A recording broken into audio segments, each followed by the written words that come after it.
Stop what you're doing for just 1 second and listen to me. Do you hear that? That faint, high-pitched whistle? That persistent hiss that seems to be coming from the center of your skull rather than the room around you. Most people call it tinnitus. Your doctor probably called it age-related, handed you a brochure for a white noise machine, and told you to learn to live with it. But I'm telling you right now, as a medical researcher who has spent my career digging into the clinical data they choose to ignore, that sound is not a death sentence for your silence. It's an SOS signal, a biological alarm bell. Your auditory nerve is screaming for help because it's being starved of the very fuel it needs to function. And today, I'm going to show you exactly how we're going to shut that alarm off. Because if you're over 50 and your ears won't stop ringing, you don't just have an ear problem, you have a cellular starvation problem. And until we fix the hunger, the noise will never stop. I see patients like you every single day in my practice. And I want to tell you about a man named Roberto, 62 years old, a brilliant structural engineer. But when he sat in my office 7 months ago, he was a ghost of himself. He hadn't slept more than 4 hours a night in 3 years. He told me, "Dr. Kent, the specialists say my tests are normal, but I feel like I'm losing my mind." I looked at those normal tests, and I'll tell you exactly what I told Roberto. Normal is just a statistical average of a sick population. Your doctor sees a vitamin B12 level at the bottom of the range and checks a box. I see that same number, and I see a nerve that is literally stripping its own insulation away, sparking like a frayed copper wire. When your auditory nerve sparks, your brain hears a beep. That beep is a short circuit.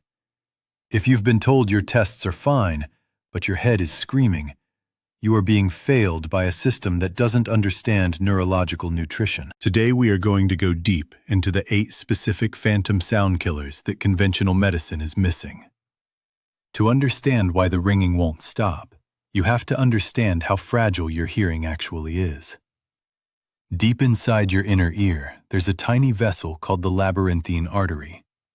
It's so small, so microscopic, that a single red blood cell can barely squeeze through it. Now imagine what happens when your body is inflamed, or when your blood is even slightly too thick. That tiny pipe constricts. The hair cells in your cochlea, the ones that turn vibrations into sound, begin to suffocate. They don't just die, they malfunction. They send ghost signals. This is where the 2025 research from Newcastle University comes in. They discovered that tinnitus isn't just in the ear. It's a failure of the brain to filter these error messages. It's a process called neural synchrony, where your brain cells start chanting together in a loop. And if we don't fix the microarticulation and break that loop, your brain stays locked in a cycle of processing noise that isn't even there. We have to clear the pipes and feed the cells to reset the system. Let's talk about the first line of defense, zinc. But I'm not talking about cheap multivitamins. Your inner ear holds one of the highest concentrations of zinc in your entire body, and for a reason. The hearing process creates massive amounts of oxidative stress, and zinc is your antioxidant shield. Without it, your hearing cells literally rust. But here's the secret most people miss. You might be eating the zinc, but you aren't absorbing it. I call these the invisible killers. If you're consuming high amounts of phytates from processed grains or too much caffeine, you are literally blocking the zinc from reaching your kuka. You are starving in the middle of a feast. Roberto was eating healthy, but his morning routine was flushing his zinc down the drain. We flooded his system with bioavailable zinc, pumpkin seeds, and specific lean proteins, and removed the blockers. Within weeks, the rust started to clear, and for the first time in years, the volume of the hiss began to drop. Now, I have to tell you something that might shock you. While you're trying to fix your ears, you might be accidentally poisoning them. There's a whole class of substances called otoxic drugs. These are everyday items, common pain relievers like aspirin, or certain anti-inflammatories that cause direct chemical damage to your hair cells. They trigger a massive release of free radicals, overwhelming your zinc and magnesium shields. If you're taking these regularly for joint pain or headaches, you are throwing water on a fire while pouring gasoline on the other side.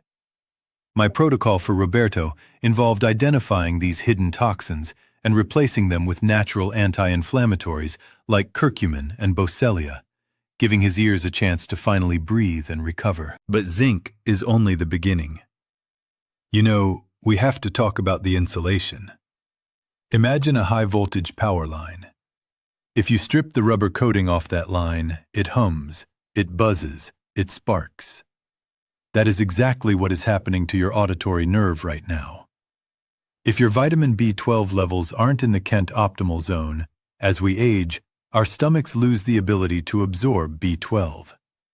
This leads to demyelination, the thinning of the nerve's protective sheath.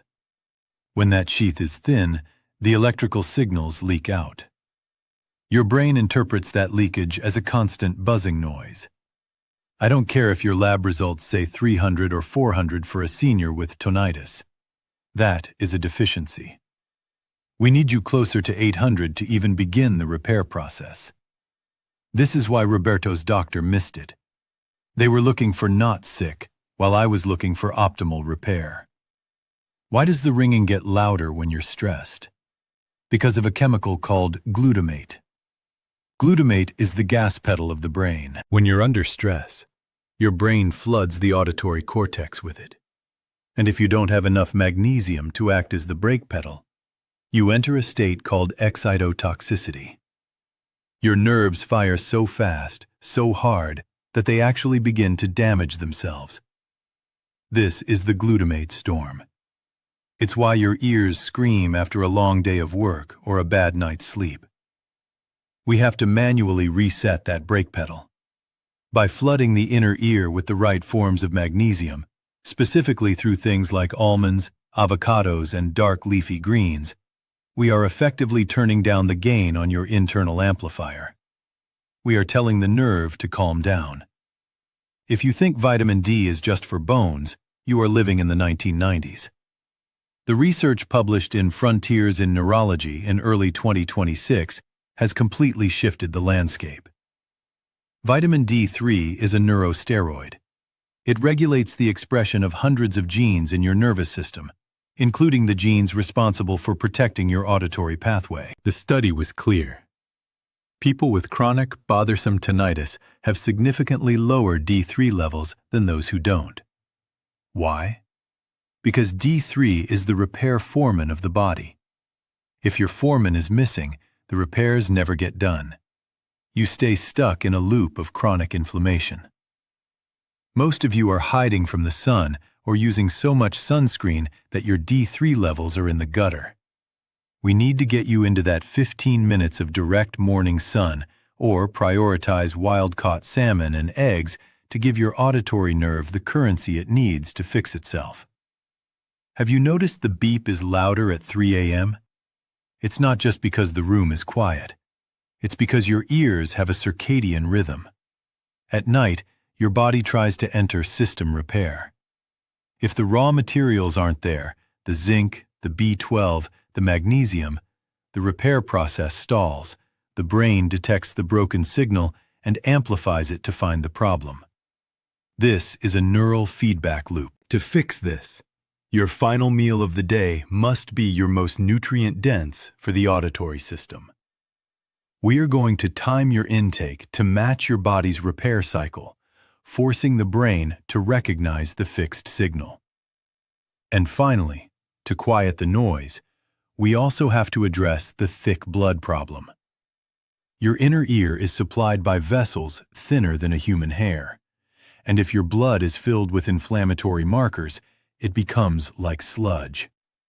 It can't deliver the B12 or the zinc to the hair cells. This is where omega-3s come in. They are ear lubricants. They make the cell membranes fluid, flexible, alive. And when you pair that with the vascular protocol using natural vasodilators like ginger, garlic, and guava, you are essentially opening the floodgates. You are allowing the nutrients to finally reach the starving cells. I saw this in Roberto's 4th month. He came in and said, "Dr. Kent, the noise is still there, but it's further away. It's not in the front of my mind anymore." That is the sound of blood finally reaching the auditory nerve. So, what does this mean for you tonight? Tonight, I want you to commit to my auditory rescue dinner. We're talking about a piece of wild-caught baked salmon for the D3 and omega-3s. We're pairing that with a massive salad of baby spinach for the magnesium, topped with a handful of raw pumpkin seeds for the zinc. We dress it with olive oil, fresh lemon, and a grating of fresh ginger to kickstart that microcirculation. That one meal provides a massive biological payload of exactly what your ears are starving for. Do not expect a miracle in 24 hours. Your nerves took years to starve. They will take weeks to recover. But in my research, the first moments of silence usually begin to appear between week 3 and week 6. Roberto didn't just get his silence back. He got his life back last month.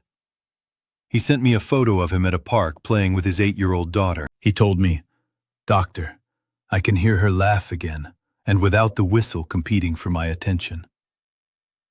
That is why I do this. That is why I challenge the normal diagnosis, because you deserve silence. You deserve to go to bed tonight and hear nothing but your own breathing. I want you to share this video with one person you know who is suffering, because millions are being told there is no cure when the cure is sitting right on their dinner plate.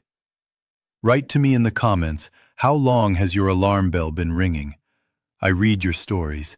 They are the fuel for my next research project. I am Dr. Mike, and your health is the only metric that matters. I'll see you in the next consultation.